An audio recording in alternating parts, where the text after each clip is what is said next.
સમાજના શ્રેષ્ઠીઓ પધારે, સમાજના હિતેક્ષુઓ પધરાવે ત્યારે સમાજનું કલ્યાણ કેમ થાય, સમાજ આગળ કેમ આવે, સમાજની ગરિમા કેમ વધે.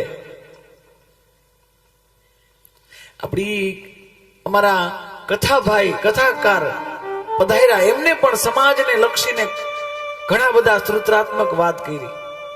ભાઈ શ્રી બ્રિજેશભાઈએ પણ પધારી ને સમાજમાં નારીઓનું ઉત્થાન, નારીઓનું કલ્યાણ કેમ થાય, સુંદર વાતો કરી.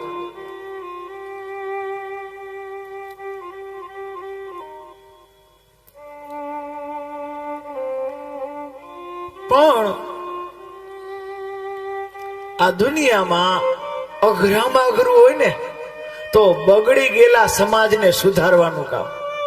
સમાજ સુધારક બહુ બહુ બહુ મુસીબત હોય. જેના જીવનમાં વધુ મુસીબત હોય બધા સમાજ સુધારક હોય.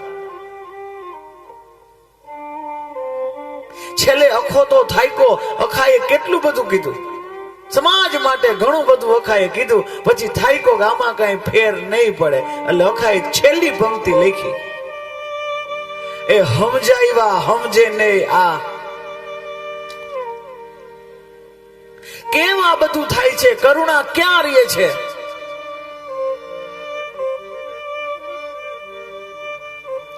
એક ગામની અંદર સાહેબ, એક ગામની અંદર એક હાથી નીકળ્યો છે. આજ જે સમાજના શિખર ઉપર જે લોકો બેઠા છે એને કેવી યાતનાઓ ભોગવવી પડે. સમાજના શ્રેષ્ઠીઓ થાવું, સમાજના કોઈ કલ્યાણ માટે જેને ભેખ પહેરી નીકળી ગયા એની કરુણા મારે કેવી છે.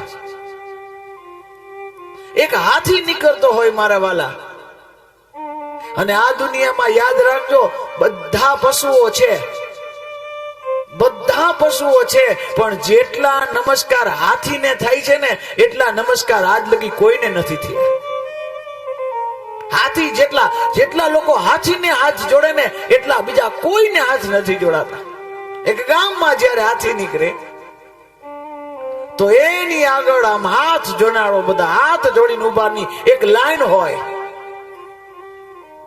પણ કરુણા ઈ પણ છે કે જેટલા લોકો હાથ જોડીને આગળ ઉભા છે ને એના કરતા વધારે એ જ હાથી પાછળ ભસવા વાળા હોય.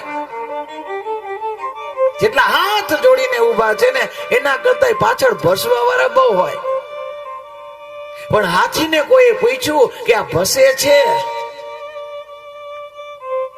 એનું તારું સામર્થ્ય એટલું છે હાથી, હે હાથી તારું તો એટલું સામર્થ્ય, આ ભસ્મ વાળાનું કાંઈ ન આવે, એક લત મારે જેટલા ભસ્મ વાળા બધા ભસ્મ ભૂત.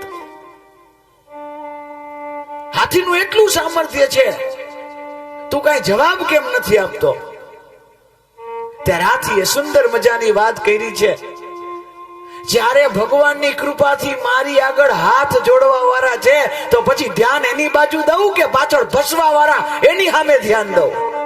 મારે કેની સામે ધ્યાન દેવું એ તો મારો વિષય છે.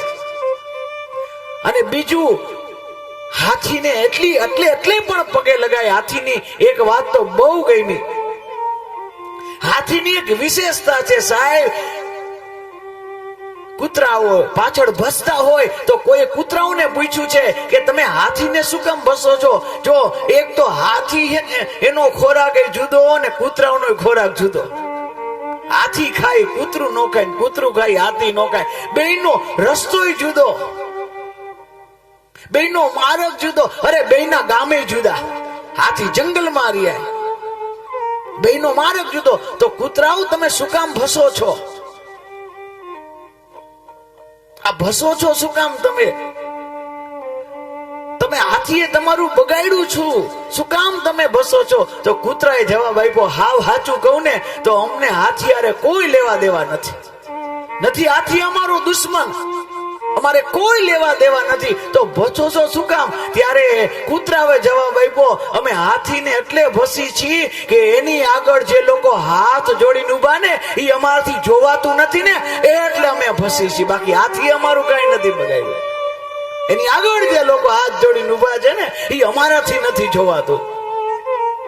અને હાથીની વિશેષતા, ઓહો, હાથી એટલે હાથી છે મારા વાલા. એની વિશેષતા ઈ છે, એનામાં એક સદગુણ એવો છે, ઈ પાછળ જેટલા વસે છે એની સામું જોતોય નથી, અને આગળ જેટલા હાથ જોડીને ઊભા છે ને એની આપણે ઊભોય નથી રહેતો. એ તો એની ગતિ કરે, એ તો એની મોજમાં એના રસ્તા ઉપર જતો હોય. હાથીની એ વિશેષતા છે.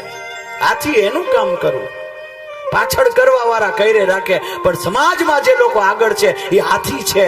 એને ક્યાંય, જે લોકો હાથ જોડે છે ને એની પાસે ઊભું નથી રહેવાનું, અને જે ભસે છે ને એને જવાબ પણ નથી આપવાનો. તો જ સમાજ સેવા કરી શકી, તો જ સમાજનું સુધાર કરી શકી, તો જ કાંઈક કામ કરી શકી. આ બે વસ્તુ ન હોવી જોઈએ.